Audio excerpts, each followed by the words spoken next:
रहीस साहब, उमर हाजी साहब, आवाज कम आ रही है, आवाज मौजूद हाज़रीन इकराम, बुजुर्गान कौम और मिल्लत, मैं आप तमाम का बेहद शुक्रगुजार हूँ कि आपने अपना कीमती वक्त निकाल कर आज के मजलिस इत्तेहादुल मुस्लिमीन के जलसे में शिरकत की। जो हजरात सामने खड़े हैं, मेरी उनसे अदबन अपील है कि वो थोड़ा बैठ जाइए और मैं आपसे अपील कर रहा हूँ कि थोड़ी देर के लिए हमारी बात को सुन लीजिए, क्योंकि अब मगरिब का वक्त अनकरीब में शुरू होने वाला है। मेरे अजीज दोस्तों और बुजुर्गों, ये मेरे लिए बड़ी खुशी की बात है कि मैं मेवात की इस गयूर सरजमीन से आप तमाम के दरमियान में खड़े होकर मुझे अल्लाह सुब्हानहू व तआला ने कुछ बोलने का मौका इनायत फरमाया। मैं आपका शुक्रगुजार हूँ कि आप इतनी बड़ी तादाद में आज के इस जलसे में शिरकत किए हैं। आप जानते हैं कि राजस्थान में मजलिस इत्तेहादुल मुस्लिमीन ने अपने सियासी सफर का आगाज किया है और आप ये भी जानते हैं कि हमने इस बात का ऐलान किया है कि आने वाले राजस्थान के विधानसभा के चुनाव में मजलिस इत्तेहादुल मुस्लिमीन अपने उम्मीदवारों को इलेक्शन में इंतखाबात में लड़ाएगी। मैं आपको ये बताने आया हूँ कि मैं आपसे अपील भी करने आया हूँ कि आप मजलिस का साथ दीजिए, आप मजलिस को मजबूत करिए। मैं मेवात की सरजमीन पर बसने वाले हमारे गयूर बुजुर्गों से भी अपील कर रहा हूँ कि आप हमारी सरपरस्ती करिए। नौजवानों से अपील कर रहा हूँ कि आप हमारा साथ दीजिए ताकि आप और हम मिलकर आपके ख्वाबों को पूरा कर सकेंगे। जो नाइंसाफी हमसे हो रही है, हम उस नाइंसाफी का खात्मा करेंगे। मैं आपको बताने आया हूँ मेरे अजीज दोस्तों और बुजुर्गों, भारत की राजनीति की हकीकत यह है कि जिस समाज के पास उसका नेता होगा उसी की आवाज को सुना जाएगा। जिस समाज के पास उसका नेता होगा उससे इंसाफ किया जाएगा। जिस समाज के पास सियासी ताकत होगी उसी की नाइंसाफी और तकालीफ को दूर किया जाएगा। जिस समाज के पास ना उसका नेता होगा ना उसकी सियासी ताकत होगी तो ना उसके आंसुओं की कोई कदर की जाएगी, ना उसके लाशों की कोई नजर से देखेगा। तो याद रखिए, अगर आप ये चाहते हैं कि आपको एक मान और सम्मान मिले, अगर आप ये चाहते हैं कि मेवात की सरजमीन, जो मेरा मानना यह है कि इसको मंसूबाबंद तरीके से इसको पीछे रखा गया।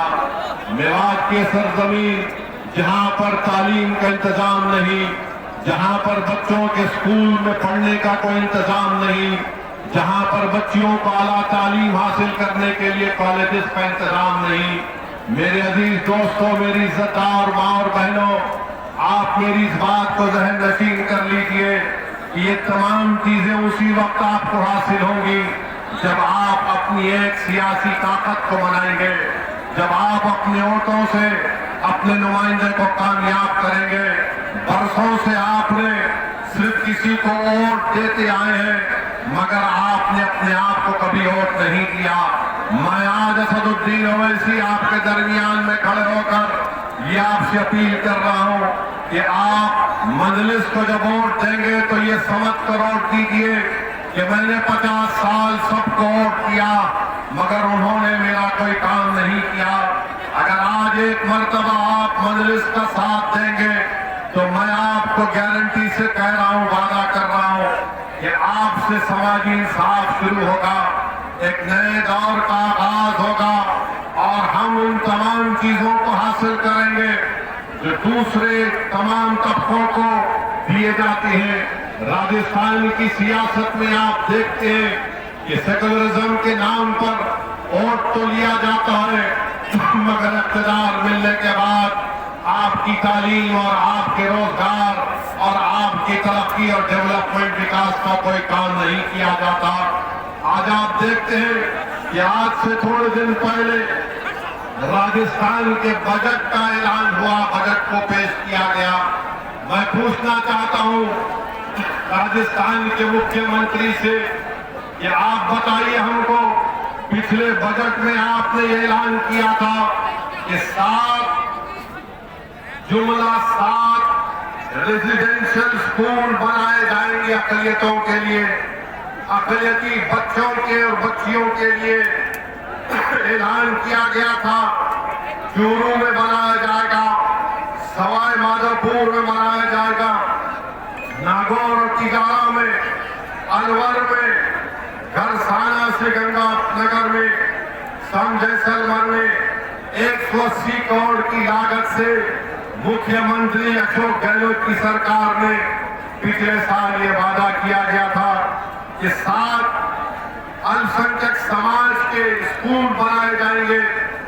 हम पूछना चाहते हैं कहां गए वो 180 करोड़ रुपये?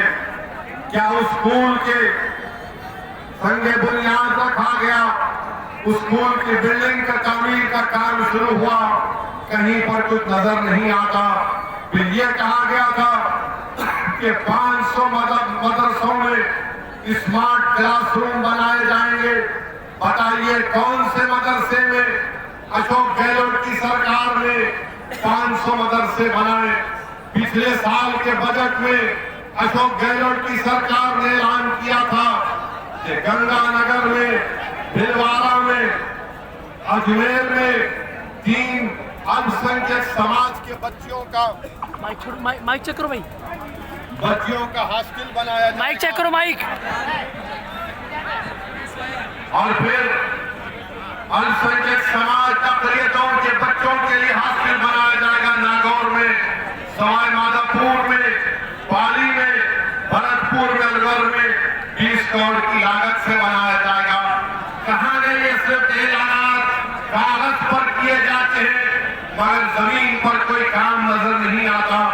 मेरी सरदार मां और बहनों, यही लड़ाई हमारी है कि हम सिर्फ जज्बाती तकारीर करके नहीं चले जाते हैं, बल्कि हम हुकूमत से ये सवाल भी करते हैं कि आपने जो ऐलान किए उसको आपने कहां तक पूरा किया। मेरी सरदार मां और बहनों, मेरे बुजुर्गों, यही बात मैं आपको बताने आया हूं कि आपको और हमको मिलकर राजस्थान की सियासत में एक नए दौर का आगाज करना है। लोग आपके दरमियान में आकर कहेंगे कि असदुद्दीन ओवैसी भड़काऊ भाषण देता है, असदुद्दीन ओवैसी तनाव पैदा करता है, असदुद्दीन ओवैसी से फिरका परस्ती बढ़ती है। तो ना मैं फिरका परस्ती ऐसे चीजों को मानता हूं। मेरे भाषण से, मेरी सोच में किसी भी समुदाय के खिलाफ ना मैं कभी था, ना कभी रहूंगा इंशाअल्लाह ताला। मेरी लड़ाई यह है कि भारत के संविधान में राइट टू इक्वालिटी एक फंडामेंटल राइट है। अगर सबको हकूक मिल सकते हैं तो फिर राजस्थान के मुसलमानों को, राजस्थान के दलितों को और राजस्थान के आदिवासियों को क्यों नहीं दिया जाता? यही हमारी लड़ाई है।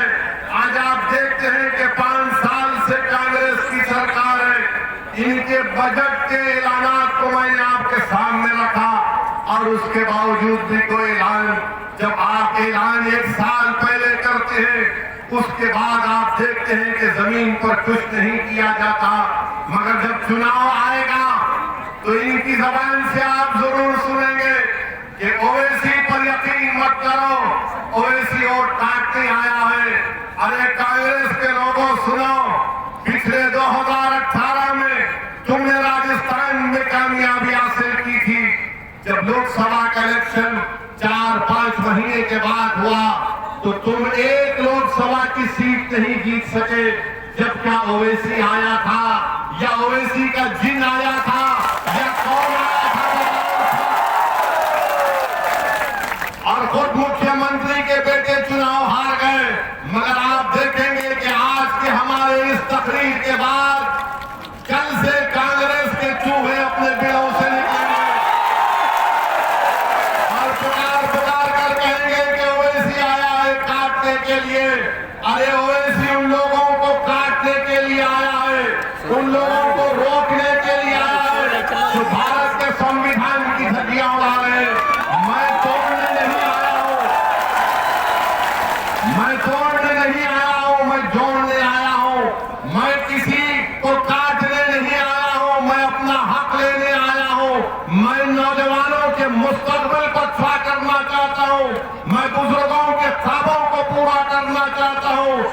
हमारी माँ और बहनों की आंख में जो आंसू है, मैं आंख में आंसुओं को पोंछना चाहता हूँ।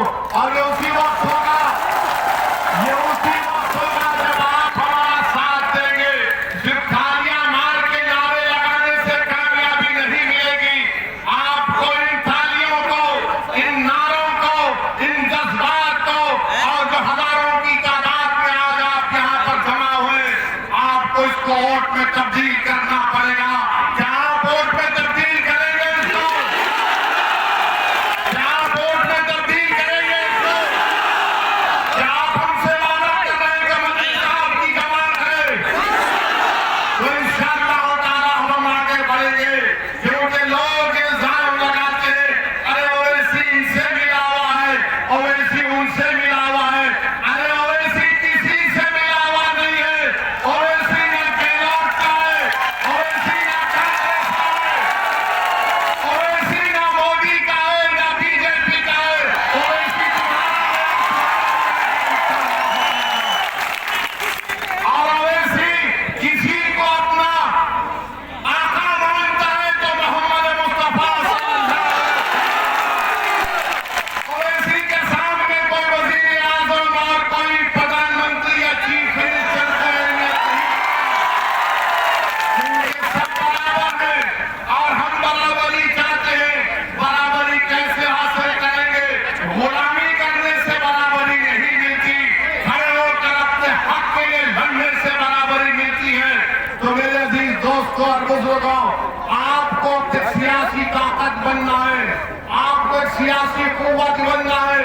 ये बहुत से मसाइल हैं, बहुत सी चीजें हैं जिसका जिक्र मैं कर सकता हूँ, मगर मैं सिर्फ आपसे अपील करना चाहता हूँ कि सियासी ताकत हासिल करिए। आज हम देखते हैं कि राजस्थान में यहीं से